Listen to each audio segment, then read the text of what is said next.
अंग्रेजी के वो कहावत तो जरूर सुना होगा, less is more. Ajay Devgan के एक्टिंग में ये कहावत बिल्कुल फिट बैठती है। In his reaction, gesture, body language and dialogue delivery you won't get any exaggeration. बस वही फंडा अगर मूवी के एडिटिंग एंड स्क्रीन प्ले में भी यूज किए होते तो भोला में 4 चांद लग सकता था। तो आप बोलोगे एडिटिंग एंड स्क्रीन प्ले उन्होंने तो नहीं किए। तो भाई साहब, एक्टर, डायरेक्टर, प्रोड्यूसर जब वो खुद है, उनके मर्जी और इनपुट के बिना तो नहीं हो सकता है ना।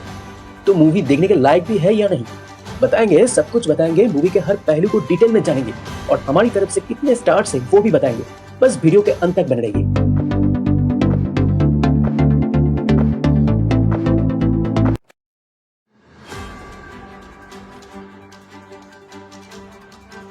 लोकेश कंगराज और पॉन प्रतिभावन के लिखी हुई, लोकेश कंगराज के डायरेक्शन में बनी 2019 के तमिल सुपरहिट एक्शन थ्रिलर कैथी के रीमेक है। ये तो अब तक आप जान ही गए होंगे, लेकिन जो चीज आप नहीं जानते, अगर मूवी नहीं देखी है तो वो है इसमें कुछ चेंजेस किए गए। I don't want to be spoiler, so giving you some hints but not the all. Original में इंस्पेक्टर विजय का जो कैरेक्टर था, जिसको तमिल एक्टर नारिन ने प्ले किया था, उसको भोला में फीमेल ऑफिसर डायना जोसेफ बनाया गया है, जिसको तब्बू ने प्ले किया है। Tabu once again back in uniform after Drishyam series and Kuttey. और लास्ट में भी कुछ चेंजेस किए गए हैं, एक लेपर्ड के सीन को भी डाला गया है। This story is of one night. In original, male leads name was Delhi, which was played by Tamil actor Karthi. In the Hindi version, the same character is played by Ajay Devgan, whose name is Bhola. He used to be a gangster, gets released from jail, who earlier lost his wife Sora in a gang battle in the hands of gang leader called Chomu. Sora's character is played by Amala Paul. Now, Bhola's only objective is to meet his 10-year-old daughter who is at orphanage. उधर IPS officer Diana यानी तब्बू और उनके team के हाथों 1000 टोट्स का cocaine पकड़ा जाता है, जो कि सिक्का गैंग का है, जिसके सरगना है आशु यानी अश्वत्थामा, जिसको प्ले किया है दीपक डबरियाल ने।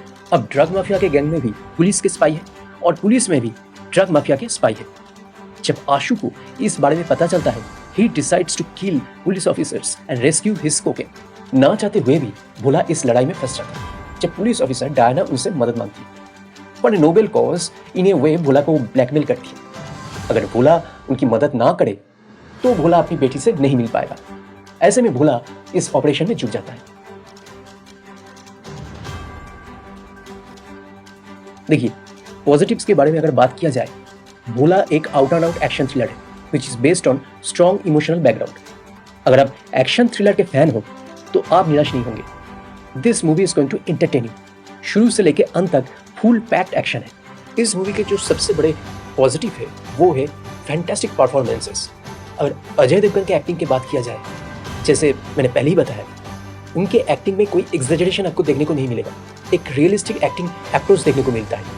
Ajay will touch your heart with his intense performance in this movie. Next, Tabu. Tabu as usual delivered what she is known for, giving us a scintillating performance.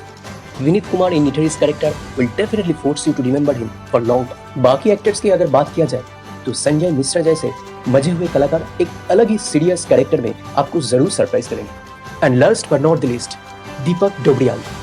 देखिए, इंसान भले ही फिजिकली दुबले पतले हो सकता है, पर कुछ ऐसे एक्टर्स हैं जो सिर्फ और सिर्फ अपने एक्टिंग के दम पे स्क्रीन पे विशालकाय दिखते हैं। दीपक उनमें से एक है।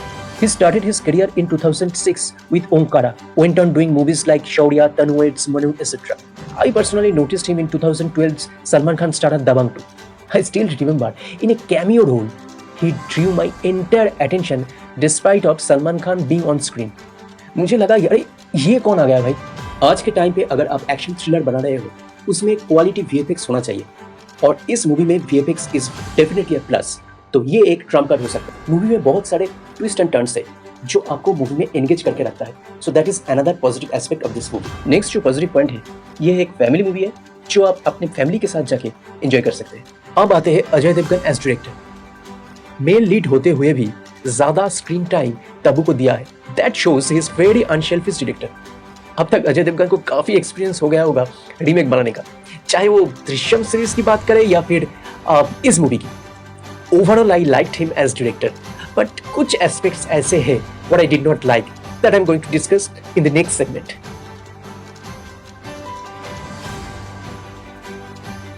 देखिए, नेगेटिव्स में मैं छोटी मोटी मिस्टेक्स के बारे में बात नहीं करूंगा, एक्चुअली कभी भी नहीं करता। जैसे कि मान लीजिए एक शॉट में कोई कैरेक्टर ट्रक से उतर के 2 कदम आगे चल रहा है, लेकिन अगले ही शॉट में देखा जाता है वो उसी ट्रक के उसी दरवाजे के सामने खड़ा है जहां से उतरा है। इसे फिल्म मेकिंग के लैंग्वेज में कंटिन्यूटी ब्रेक की एरर्स या फिर कंटिन्यूटी एरर्स कहा जाता है, जिसे देखने के लिए एक असिस्टेंट डायरेक्टर को असाइन किया जाता है। उनका काम ही होता है वो कंटिन्यूटी मेंटेन करे। तो ऐसी मिस्टेक्स को बस असिस्टेंट डायरेक्टर की लापरवाही कह सकते हैं। हाँ, बट अगर आप एक सीरियस एक्टर हो तो आपको भी ये याद रखना चाहिए। क्या मूवी हिट या फ्लॉप होने में इन मिस्टेक्स का कोई रोल होता है? देखिए, 50 मिस्टेक्स ऑफ आरआरआर या फिर बाहुबली या फिर टाइटैनिक जैसे अलग अलग वीडियोस अलग अलग यूट्यूब चैनल पे आपको देखने को मिल जाएगा। मूवी हिट या फ्लॉप होने में या फिर गुड या बैड होने में ज़्यादा इंपॉर्टेंस इनका होता नहीं। Otherwise having so many continuity errors, movies like RRR, Baahubali और Titanic would have not been such huge hits across the globe। In movies को ग्लोबली बहुत अच्छी तरीके से अप्रिशिएट किया गया है, जहां पर इन छोटी मोटी गलतियों को बहुत गौर से, बहुत नजदीक से देखा जाता है। Anyway, let's go back to the main topic. देखिए, नेगेटिव्स में सबसे पहले मुझे जो लगता है, एक्टर अजय अगर लेस इज मोर का जो फंडा है वो डायरेक्टर अजय को सिखा देते तो कुछ सीन्स इतना ज़्यादा एग्जैजरेटेड नहीं होता। मतलब अब सोचिए, लेपर्ड भी भोला के पावर को देख के डर जाता है। ये देख के मुझे वो मीम याद आ गया जहाँ पर बोला जाता है कि भाई साहब कुछ ज़्यादा नहीं हो गया। वो और भी ओवर द टॉप हो जाता है जब बैकग्राउंड स्कोर के चलते डायलॉग सुनाई नहीं देती है। एक टाइम मुझे तो ऐसा लगा डायलॉग का किसी ने रिमिक्स बना दिया है। Inconsistent screenplay, some dialogues really good, but वही बीच बीच में स्पार्क दिखा लेकिन कंसिस्टेंसी नहीं दिखी। नेक्स्ट जो नेगेटिव मुझे लगा वो है forceful use of religious symbols.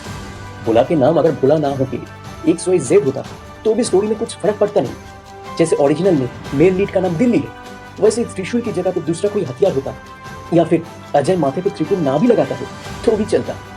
देखिए, मेरा हमेशा ये मानना है अगर रिलीजियस सिंबल्स का यूज करना है तो लॉजिकल जस्टिफिकेशन होना चाहिए, नहीं तो बहुत ही आर्टिफिशियल लगता है। ऐसा लग रहा था कि अजय अपनी ब्रांड को दिमाग में रखते हुए इन चीज़ों का इस्तेमाल किया है सेक्शन ऑफ ऑडियंस को अट्रैक्ट करने के लिए। Next, music. देखिए, म्यूजिक में ज़्यादा कुछ है नहीं, ज़्यादा गाने तो इसमें है नहीं, तो म्यूजिक को बस ठीक ठाक ही कह सकता हूँ। लेकिन as far as the background score is concerned that overpowers the dialogue, तो म्यूजिक को मैं ओवरऑल नेगेटिव में ही रखूंगा। एडिटिंग की अगर बात करें, then I have to say lot of work was needed to make the story tight enough to hold the audience till the last, जो कि एवरेज एडिटिंग के चलते देखने को नहीं मिली। बाइक का एक सीन देख के मुझे मैड मैक्स फ्यूरी रोड का याद आ गया, बट इट्स ओके, मेरे लिए वो ज्यादा आउट ऑफ प्लेस नहीं लगा।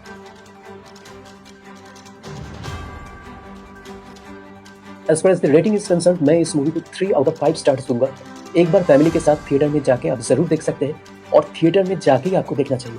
बाद में OTT में शायद उतना मजा ना आए जो मजा आपको 3D में अलग अलग स्टांस देखने का आएगा, जैसे उम्मीद किया गया था। ओपनिंग वीकेंड के बाद it would earn over 40 crore। Exactly that has happened. After the opening weekend, it has earned 44.28 crore। Plus में एक बड़े एक्टर के गेस्ट अपीयरेंस आपको डेफिनेटली सरप्राइज करेगा। That shows Bhola 2 is on the card। फिलहाल मेरे वीडियो में इतना ही।